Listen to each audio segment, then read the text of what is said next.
Welcome to the Freddy Fazbear Virtual Experience. Use the console in front of you to navigate the menu and pick one of the frightening experiences available. By completing these scenarios, more will become available. You'll see plenty of familiar faces and some new ones as well. So stay a while and have a good time. And remember, despite the temporary horror you may experience, this is a completely controlled environment and you aren't in any real danger. Fazbear Entertainment not responsible for real danger. Please make a selection from the virtual menu.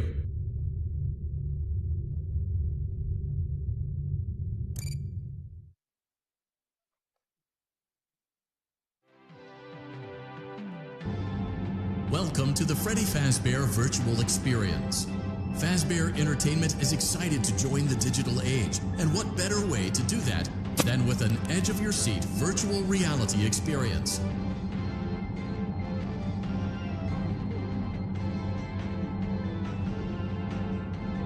We know that Fazbear Entertainment has developed something of a bad reputation over the last few decades, and while it's true that some stories associated with our name were loosely based on actual events, the majority of them were total fabrications from the mind of a complete lunatic, lawsuits pending. But we aren't above laughing at ourselves. Ha ha ha.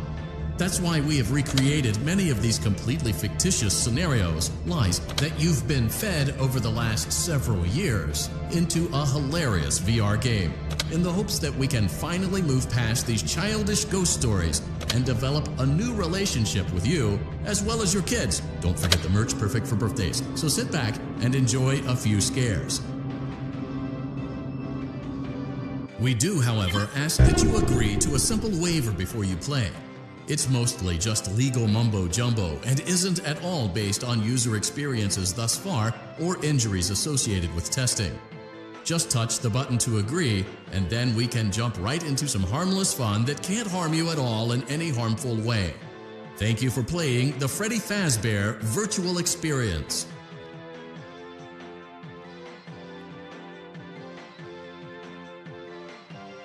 You acknowledge that Fazbear Entertainment is not responsible for accidental digital consciousness transference, real-world manifestations of digital characters, nightmares, night terrors, night sweats.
For you to help you get settled in on your first night.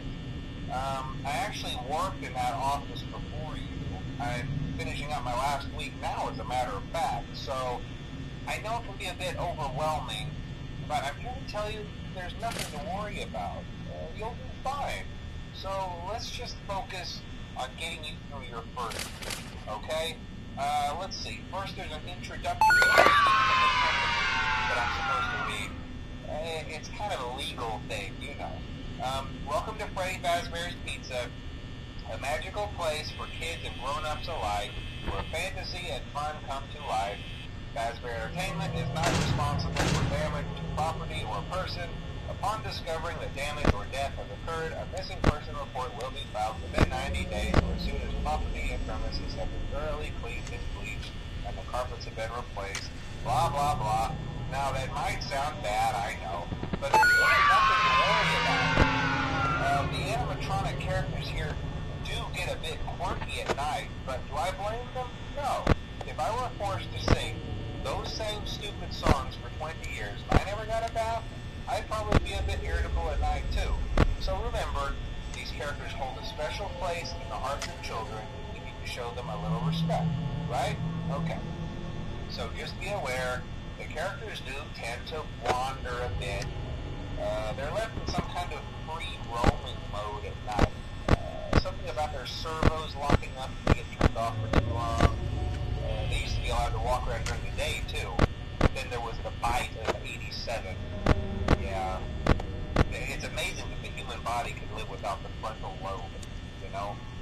Now, concerning your safety, the only real risk to you as a night watchman here, if any, is the fact that these characters, if they happen to see you after hours, probably won't recognize you as a person. They'll most likely see you as a metal endoskeleton without its costume on.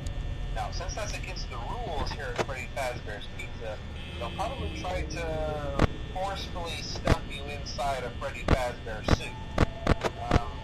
Now, that wouldn't be so bad if the suits themselves weren't filled with cross-beams, wired, animatronic devices, especially around the facial area. So you can imagine how having your head forcefully pressed inside one of those could cause a bit of discomfort and death. The only parts of you that would likely see the light of day again would be your eyeballs and feet that would pop up in front of the mask. So they don't tell you this even when you sign up. But hey, first station of the breeze. I'll chat with you tomorrow. Check those cameras and remember to close the doors only if absolutely necessary. Gotta conserve power. Alright, good night.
hope you're enjoying the Fazbear virtual experience. Please be aware that there may be visual artifacts left behind from the beta testing phase of development. If you see any such artifacts, we recommend that you not interact with them. We'll weed them out eventually. There's no guarantee that we'll weed them out eventually.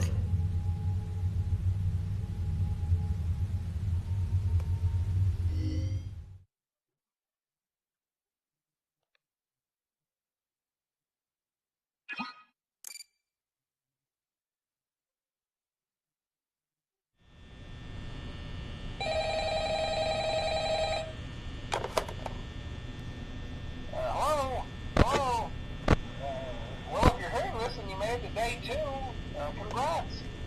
I won't talk quite as long this time since Freddy and his friends tend to become more active as the week progresses. It might be a good idea to peek at those cameras while I talk, just to make sure everyone's in their proper place, you know. Interestingly enough, Freddy himself doesn't come off stage very often. I've heard he becomes a lot more active in the dark, though, so hey, I guess that's one more reason not to run out of power, right? I also want to emphasize the importance of using your door lights. There are blind spots in your camera view, and those blind spots have to be right outside your doors. So if